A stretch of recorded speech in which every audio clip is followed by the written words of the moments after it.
Welcome, welcome, welcome. You listen to the Ask Brien radio show on KHTS 1220 and 98.1 FM. Well, every week we have the Ask Brien show. Ooh. Oh, we have a guest. Who's the guest? The owner. And? The news director. Well, you got to say it. News director of the KHTS newsroom. And the owner. Oh, wow. So whoa. How loud your yell's going to be on whether you're going to stay on the air today. Okay, so should I get louder than I normally am? We're going to get really loud. All right, so we're going to say Ask Brien. What are we going to say? Tell us. Go.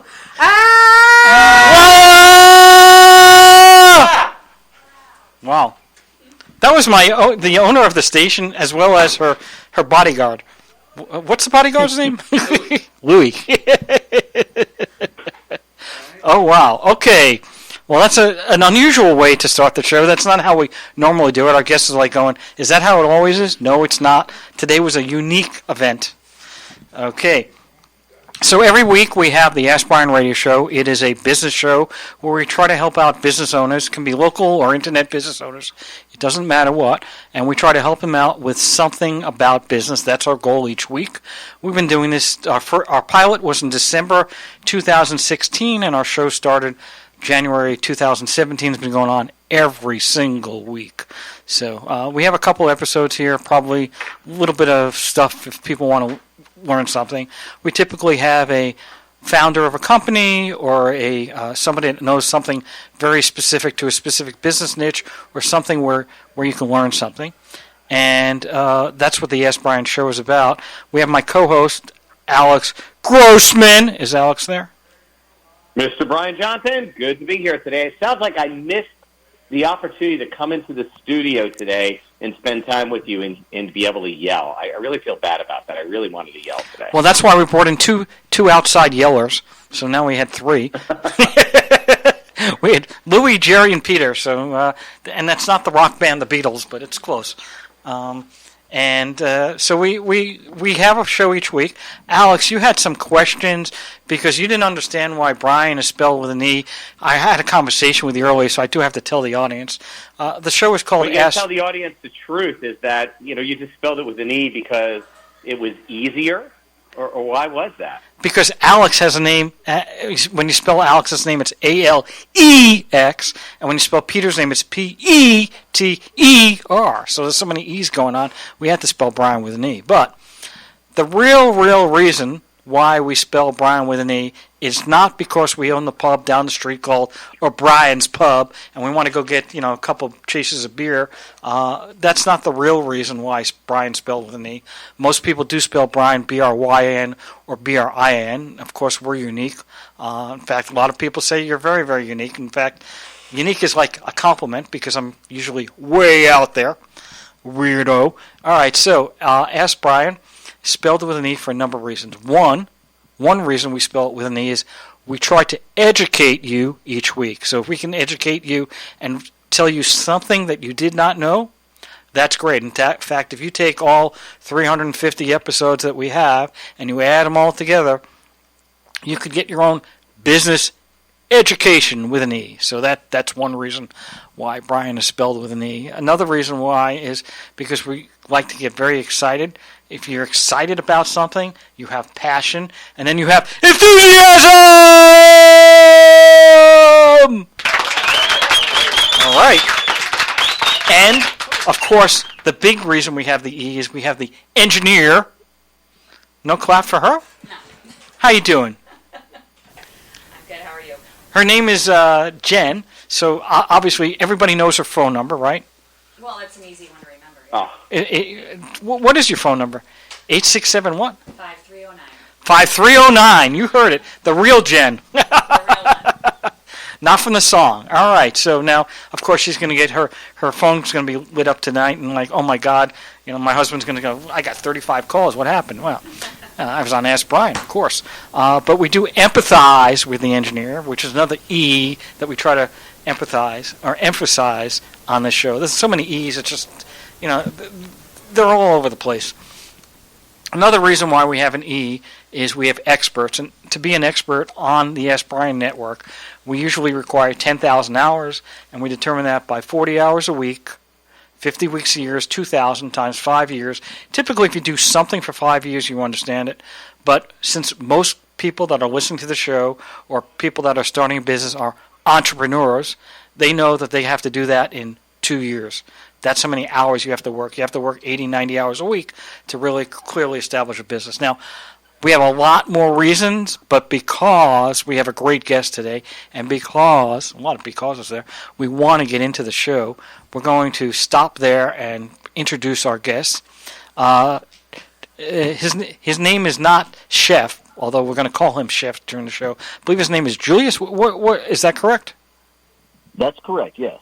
Okay, Julius, thanks a lot. And I don't know where you're calling from, but I know it's far, far away, at least 3,000 miles away from us. And so Yes, we are in Raleigh, North Carolina. Super. And so what is the name of your company? We are called Sarge's Shrimp and Grits Sauce. And so is it just a sauce, or is it a food company, or what exactly? Well, it is primarily a sauce, although we do have a sauce, we have our own grits, and we have a seafood seasoning. So a seasoning is different than a sauce, correct?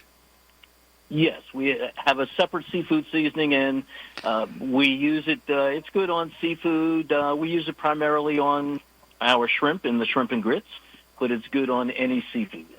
So some people want to know a little bit about your background, myself included, and my co-host Alex is like going, Peter, let me get the history. So, first of all, before you started this business, did you have any other business experience? Have you started any other business prior to this business? Yes, we've had a couple of businesses. I started as a youngster. My first business ever was called Expansion Interiors. We sold wall-to-wall mirrors for apartments. Wow, that's interesting. So when you wall-to-wall, yeah, it was interesting. Didn't last long. Well, because you can't, if you mount mirrors to the walls, you're kind of tearing up the walls. Well, and it doesn't do well in apartments. I think it's great for real estate. Don't like that for some reason. Is that really? With that? Go figure. I think real estate agents would love it. Mm-hmm. That way you go in there and it's 1,000 square feet. It looks like 2,000, right? Yeah, there you go. So we suffer sometimes from having a good idea or having an idea that we think is good, and we find out, you have to put it out there to see what's up, and you learn as you go. Absolutely. And any other business you had before you started this business? We also had a mortgage company. Okay. Which was wonderful until the crash of 2008. I think a lot of businesses had problems back then. Yeah. So that was good. But we started this we started working on it in 2011, and it took us until 2012 to actually hit the street. Mm-hmm. So, in particular, we are named Sarge's Shrimp and Grits. We are named in honor of my dad, who was a Sarge in the military. He was a lifer in the Air Force. Oh, wow. And we started as a food truck, and we were called Sarge's Chef on Wheels. Our menu was based on all the different places we lived, being a military family. So we had dishes from all over. Just to give you a quick idea, our menu on the truck was Caribbean jerk chicken, shrimp po' boys, cheesesteaks, hot Italian sausage, homemade turkey burgers, black bean veggie burgers.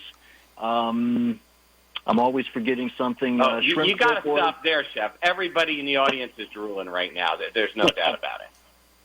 Well, that was pretty interesting. And then our sides were fried okra and grilled asparagus. And that was our everyday menu on the truck. It sounds a little bit like Forrest Gump, Gumper, Shrimp Gumper or whatever. Yep. And he was on those shrimp boats in Louisiana. So it was wide ranging, but shrimp and grits proved to be our signature dish. It was the most popular dish on the truck. And do you have multiple trucks, or is it just this one truck, or do you have multiple? No, we just had one truck, family operated. Me, my wife, my daughter, and a cousin or two, or a friend or so. Mm-hmm. And actually, we operated the truck for 7.5 years. And that was all around the Raleigh area. Is that where you were? Yes. Yep. Raleigh, Durham. Yep. So what made you think that you could create a sauce and a mixture and these other products that you have and say, you know what, show it to the world? Our sauce is based on the traditional low country style recipe. My mother was originally from Charleston. And in fact, I got the interest in cooking from my mother. My dad was always off, doing his military thing. And so I spent a lot of time in the kitchen with my mother growing up. So I developed a kind of an enjoyment of cooking. My mother was the type that if you came to our house, she wouldn't offer you something. She would prepare it and put it down in front of you so that you knew that she truly meant for you to enjoy it. She wasn't those that would ask if you would like something. She would make it and give it to you. And so it was a way of, I guess she taught me that it was a way of showing care and love. Well, that's interesting. Mm-hmm. And so go ahead. Go ahead. I'm sorry. No. I wanted you to continue. Okay. So the shrimp and grits, again, was our main dish on the truck. And over the years, people were always asking how we made it. First of all, it was interesting that we made what we would consider a restaurant quality shrimp and grits on a truck almost every day for 7.5 years. So they were always asking what was how we made. And my wife had the idea. To jar the sauce, to put it in a jar, and like most good husbands, I listened. Of course. And yeah, tell me about it. And so in June of 2019, we received our first shipment of our jarred sauce, and so we marketed that from the truck. So, what did you do when you say you what did you find a co-packer and you gave them the recipe? Yeah. Is that what you did? Yes, my wife was wonderful in that. We first found out, how you go about producing a product like that in terms of getting all the federal approvals and the labeling and so forth and so on. And so we went through that process. We would submit our recipe. We submitted samples to a food science laboratory, and they did the processing and created our labels, and we went on from there. So we're talking. Did you find that? Go ahead. Did you find that having your former experience, even being out of that, not in that market, but just being an entrepreneur before, did that help you get through this process? Did it give you the ability to follow through and do it? Because it seems like you get lost really easy. Absolutely. Like any process, it's you have to take it one step at a time. And having done multiple businesses or being an entrepreneur, you learn to solve problems as they arise. You're constantly putting fires out. So when you're going through a process like this, it's simply a matter of taking each step, completing it, finding out what other steps come in, what else is required, where else you need to go, what you need to do. And so it's a matter of just putting out each fire as it comes up. So what was the biggest challenge when you did that? The biggest challenge was then finding, getting an acceptable recipe and finding a manufacturing facility. And our product is made locally here in North Carolina. With North Carolina Products, we're also a member of the Got to BNC Foundation, which highlights companies and products that are made, completely made within North Carolina. Mm-hmm. Is that an industry association, or is that a North Carolina government type oriented? It's a North Carolina government type thing, connected with the Department of Agriculture. So do they offer additional funding or help, assistance? How if someone were listening in North Carolina, how would they take advantage of that? Oh, fantastic. That's a great question. They don't necessarily, well, they do offer resources for possible funding, but they are very supportive of new businesses, and they have associations that you can join. They help support you. They will have trade events that you can go to. They will have classes that you can learn from. They've been very instrumental in getting us moving from inception all the way through to getting into grocery stores. So they've been very, very helpful there. And I'm sure in any state they would have a Department of Agriculture or some departments that are designed to help entrepreneurs. I think it's interesting, though, that a lot of entrepreneurs don't realize that there are these resources that are available to them for that. And, that can be a big part. Just even talking to like-minded entrepreneurs or getting that step up can take a lot of stress off and get you going faster. And really sometimes speed to market is the key. Absolutely. And as you say, being able to join with other like-minded people, other people that are trying to do what you're doing or trying, in terms of developing a business, things like that. Mainly surrounding yourself with positive people that are helping to go in a positive direction.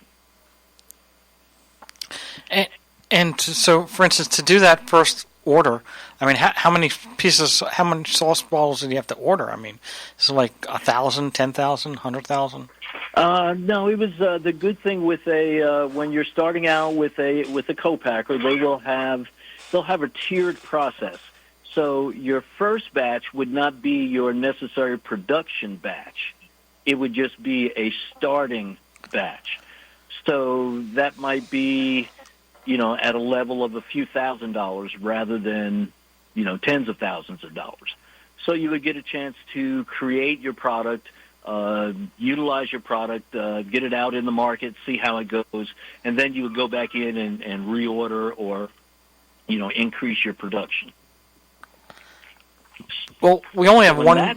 Yeah, go ahead. In that sense, it was very reasonable.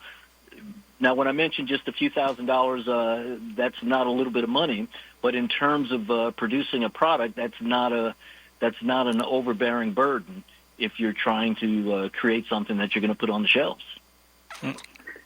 Absolutely. I mean, and what made you choose? I noticed. Of course, we're looking at your website, drooling a little on there, and we, I noticed that most of your sales are online. You do have a couple local people, it looks like, and it seems like it's more of a local dish. I mean, I'm from Southern California, and I have to admit, shrimp and grits not exactly on the menu every place here, although it would be really exciting. And so, what made you choose going that route rather than hitting up all the local supermarkets and places like that? Or maybe you're still going that direction. Well, we're still doing that, but in particular, first of all, there was a restaurant located here in Chapel Hill, which pretty much began, although shrimp and grits has been a Southern staple since the beginning of time, this particular restaurant in Chapel Hill made it famous. And it began popping up on the menus of restaurants, certainly all over the South and nationwide, but not as big. So it was that created the quote unquote interest in shrimp and grits.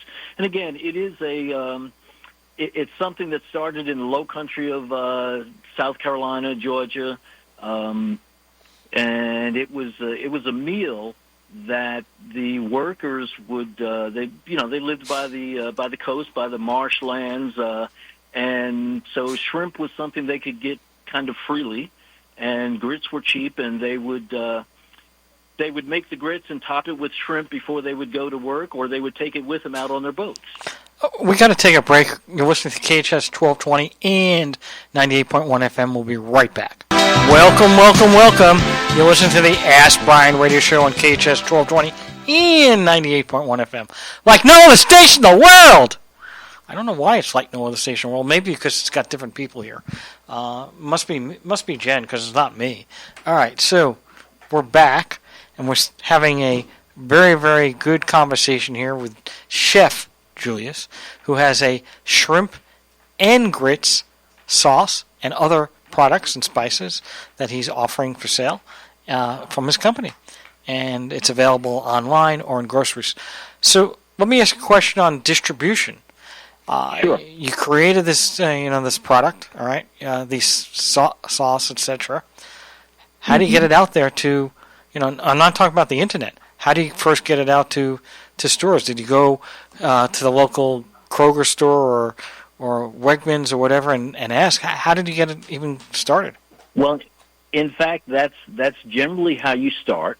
But it turns out that most of the grocery stores, the Krogers, the Whole Foods, the Wegmans, they have sort of what you would call a clearinghouse that you would go through in order to gain access to them. It's a company called Range Me, and what happens is you sign up for Range Me, you submit your products, you submit your insurance, you go through all the motions to show the stores that you are capable of doing business at whatever level they may require.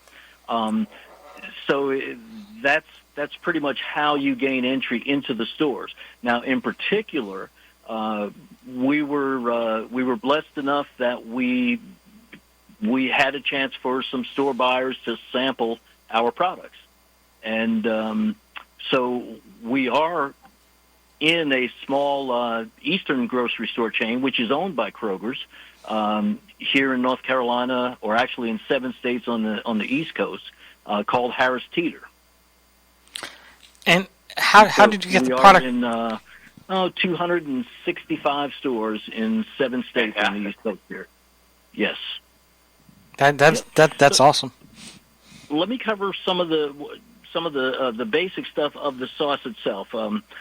First of all, just for the record, there's never been a already made for you shrimp and grit sauce on the market. There's always a kit or something to that effect. But this sauce is already made for everyone. All they do is scoop it out of the jar, add some chicken broth and shrimp, and it's ready in minutes. Wow. Of course, you cook your grits separately, and then you pour it over your grits. But the interesting thing is, in our sauce, although it is designed for shrimp and grits, there's actually no shrimp in the sauce. So for anyone who has a seafood aversion or doesn't do shrimp, they can use the sauce with any protein that they like. In addition, you can, if you're not into grits, you could use it over rice or over pasta. In fact, we make what would you say it tastes like? I mean, obviously it's unique, but if you were to look at it, what does it taste like? Give us an idea. It would be a savory, garlic flavored gravy. Boy, that's the best description I've got. Wow.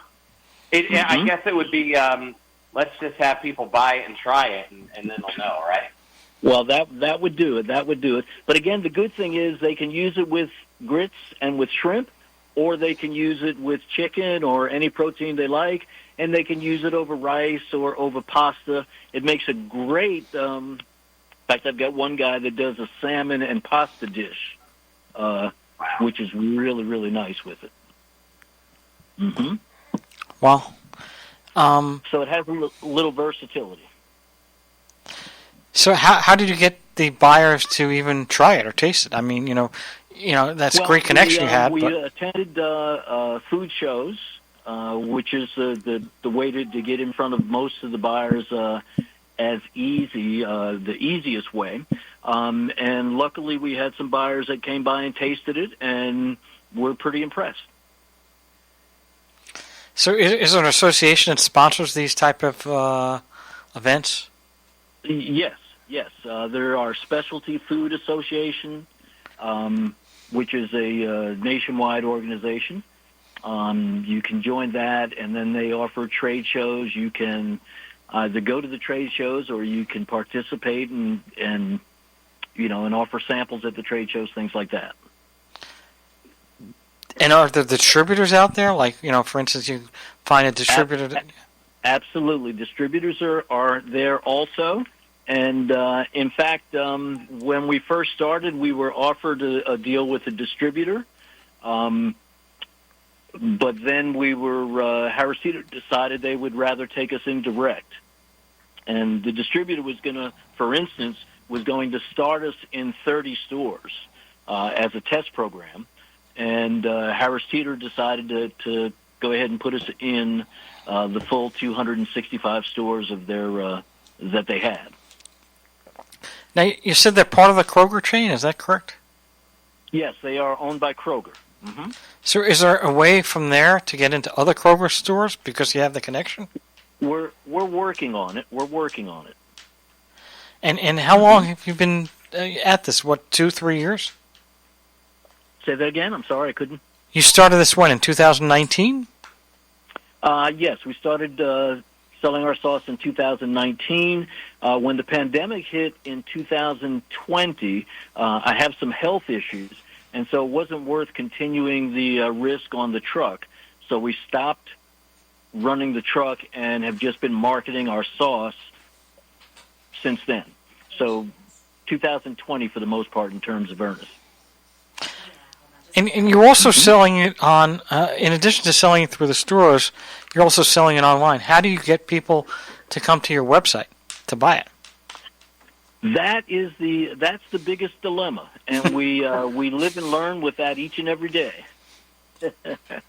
So we you and everybody else. So yeah, exactly. That's the $64,000 question. Yeah. So we're trying to do things to increase our exposure. With inflation, it's the $256,000 or $512,000 question. Really? Yeah. True. So for people just getting started in this, you started with the food truck. You made the transition. Did you? The food truck is an interesting area too. They're a big thing here. Was that very difficult to get into? It. And was it a good starting point? I mean, did it give you the idea to know which was the best product you were going to start with? It was an excellent starting point. It is a fantastic industry. It is wonderful to start that way. The barrier to restaurants for most individuals is the startup cost. So to do a brick and mortar is tremendously expensive, but you can do a food truck for much less. Now, of course, when we started, there were only 20 food trucks in our whole metropolitan area. By the time we stopped, there were maybe 180. Oh my gosh! And that's less than 10 years, right? I mean, that's only 7 years, 8 years? Yeah, yep. That's crazy. Well, yeah, that's a 700%. So yeah, the food truck is a fantastic avenue. It gives you the capability of getting started with much less of a financial outlay. But most importantly, the food truck model gives you the ability, unlike a brick and mortar, where you have to, quote unquote, pay to bring customers into your location through advertising, in a sense. With the food truck, you get to go to where the crowd is. Right. We got to take a sponsorship break. Our sponsors on the line, Legal Steps, LegalStepz.com. Is our sponsor there? I don't know. Mrs. Engineer? Hi, I'm here. Okay. It's always good to have you here. So, Nicole, great to have you on board. We're also very grateful that you're sponsoring this show. We have a couple of questions. So people don't know what Legal Steps is. Obviously, it has the word legal in it, and it has steps. And by the way, they're spelling it with a Z. So they must have that Ask Brien concept. They spell Brien with an E and Steps with a Z. And obviously, somebody who doesn't know how to spell has something to do with these companies. But what exactly is Legal Steps? Legal Steps is the one-stop shop for incorporation courses, LLC courses, and trademark courses in order to get your business started without needing to go look for an attorney or navigate anything by yourself. So it really helps you feel guided. So how does that work? It's a course, or how does that work? Is it a book? What is it? It's a really simple course. It's short, so it will not eat up your entire day, but it's a course on anything that you might need in order to get your business started. And somebody told me you can do it in 30 minutes or less, or was that the Domino's commercial? I can't figure out. One of the two. But it was something like that. That's what somebody was told me. And when I think of steps, I think of like, so it goes A, you have to do X, and then it just goes in a very, very formal concept. Is that why it's called steps, or do you know? Yes, it lays out all of the steps that you need to get your business started. It makes you feel like you're being guided along the way without coming out of pocket for somebody like a fairly expensive expert who knows what they're doing. You get the same amount of support. All right. And anything else you want to say about legal steps? I mean, it's really guided me and it's opened my eyes to a lot of things that I didn't know about trying to get a business started. It helped me figure out how to do just about everything and save a lot of money. Wow, super. Thanks a lot, Nicole. We'll see you next week. You're a regular sponsor. All right, so thank you very much, Nicole. Until next week, have a great week, and we're going to get back to the Ask Brien show. Thanks a lot. Awesome. Thank you. All right, we're back to Ask Brien. So, Alex, you had a question for Chef Julius. Yeah, well, I'm really excited to understand about the marketing of the sauce and how it's a local, it's really local understanding that. And if you want to take it out there, I know you've added some other products. Was that to expand the market, or were these things that you were asked for, or were these just expansions from the food truck? How did you determine what to build in your product line, and why did you do that? Sure. The main start was people wanted the shrimp and grits exactly like I made it on the truck. And so the natural progression was that we developed our own grits. We have them specifically ground just for us, and they're ground for a creamy texture and a robust flavor. We developed our seafood seasoning in terms of seasoning our shrimp that we would use in the shrimp and grit sauce. So these two products were synonymous with our end result, shrimp and grits. So that's how they came about in terms of expanding the product line. So Okay. In our seafood seasoning, it is a combination of spices and herbs as usual. But one thing we do, it is not low sodium, but it is a lower sodium than most of the seasonings you would find on the market. And the last thing we do is we use rice hulls to keep from caking, so that we don't have to use a chemical product in the seasoning. Are these products wow. natural, or they're all natural? Say that again? Are they all natural ingredients, or are there artificial ingredients with that, or? No, they're natural in the seasoning. Mm-hmm. And once you're in a store, so like you're in that Harris store, is it easy? Harris Teeter. Mm-hmm. Harris Teeter. Once you're in Harris Teeter, can you just like say, "Hey, I'm sorry. Go right ahead. You have 5 more products. Can you put me in?" Or is it like each one is separate in terms of determining whether or not each one is separate. So we now have Harris Teeter has picked up our seasoning. So we have our seasoning and the sauce in their stores. They have not picked up the grits yet. Okay. And that's probably due to their existing relationship with a number of grits manufacturers to begin with. And the Harris Teeter stores are in what states? Besides North Carolina? They are in North and South Carolina, Virginia, Georgia, Maryland, D.C., and Delaware. Oh, okay. So that's kind of like mid-Atlantic to the south. Yes. But, that's interesting. And now, what's your expansion plan? Well, we're currently working on a food service version. The good thing, again, about our sauce is all of the hard work is already done. When I used to make shrimp and grits at home, I would make a mess in the kitchen because I would pull every spice out of the cabinet. Not that I was using them all, but I had to pull them out to find the ones I needed. So the benefit to the sauce is it can be made quickly. All the hard work is already done. You just put it in a pan, add some chicken broth, heat it up till it's smooth, and you're ready to go. So it's very quick. So we're working on a food service version where restaurants can offer shrimp and grits and prepare it and get it to the table with a 10 or 12-minute ticket time.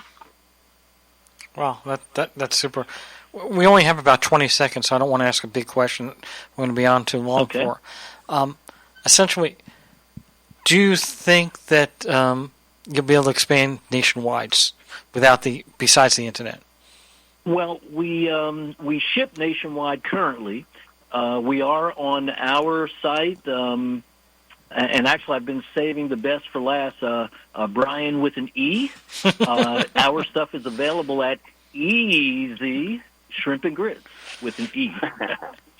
But EasyShrimpandGrits.com. And that's an EZ, right? Is that EZ or EASY? No, I'm sorry, that's EASY. Okay. And what's the rest of that? So we have our engineer wants to... EasyShrimpandGrits.com. All right. We're going to be taking a break. Sorry, I didn't mean to interrupt, but we do have to take a break. Okay, go right ahead. We'll be right back. You're listening to KHTS 1220 and 98.1 FM. Welcome. You're listening to the Ask Brien radio show on KHTS 1220 and 98.1 FM with our great guest today. I'm calling him Chef Julius. That's not his full name, but that's how I call him, Chef Julius. So how can people purchase this product if they don't live in the mid-Atlantic to southern states? So I live in Texas or somewhere. Certainly. We are available online.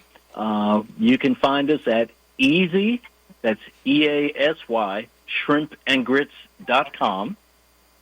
We are available on Amazon also, but our direct website is easyshrimpandgrits.com. And spelled A-N-D, correct? Yes.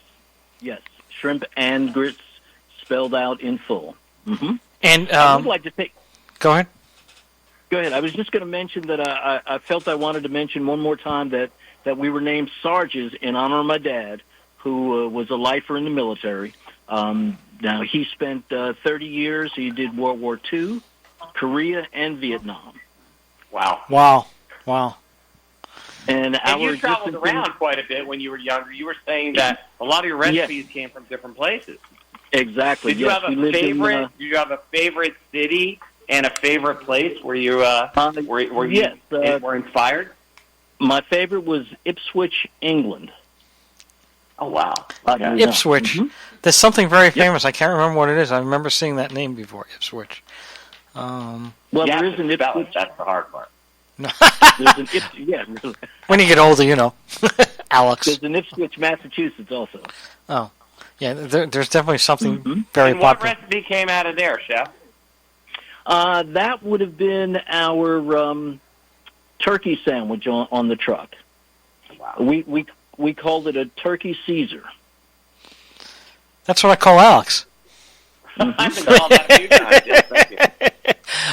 One thing I want to let everybody know, if anybody has missed any part of this show, we are available on a podcast version, iTunes, Spotify, wherever you listen to it. It'll be available in about 10 days to 2 weeks from now. Also available on YouTube, and it's on Facebook Live currently through HometownStation.com. So if anybody has missed any part of the show and wants to go back and catch it or miss something, they can catch the rest. We've got about 2 more minutes, so we did want to get some more information out of this. Now, as far as the product goes, how many more? Where do you see this company in 5 years from now? Well, as I said, we are opening. We're working to open a food service capability. so we see the expansion into restaurants all over, nationwide, as well as into additional retail spaces. But frankly, we enjoy, we currently go out on weekends to flea markets and sample and sell our sauce, and we enjoy that aspect of it. And so we'll keep doing that even as we grow. How expensive is it to have one of those food trials where you go out to a booth somewhere or to a supermarket and offer it for people? Is that very expensive? Well, frankly, since COVID, the supermarkets have cut that back. So they will have contracts with specific nationwide companies to do sampling in their stores now. Whereas prior to COVID, you could, if you had a product, you could go in the stores and do that. We have combined with a company called Chefs USA, which is contracted with Kroger and Harris Teeters to do food demos in their stores. Well, we have about... go ahead. We have 20 seconds left. I've noticed, Chef, that you have a contact the chef or contact Julius right on your website. Does that really go to you? Do you have? Oh, absolutely. That is my direct cell number. Yes, sir. That's why he's getting calls at 2 a.m. We tell customers call us anytime. Well, just like 867-5309. Jen's getting calls all the time too. All right. Unfortunately, the show is over in terms of time. So we welcome Julius. We really appreciate it. It's Easy Shrimp. Thank you so much. EasyShrimpandGrits.com, and we'll be able to see that on our show notes. Thank you, Alex. Okay. And that's it. Over and out. The Ask Brien Radio Show. KHTS 1220, 98.1 FM. Thank you all. Have a great day. All righty. Bye-bye. Thanks a lot.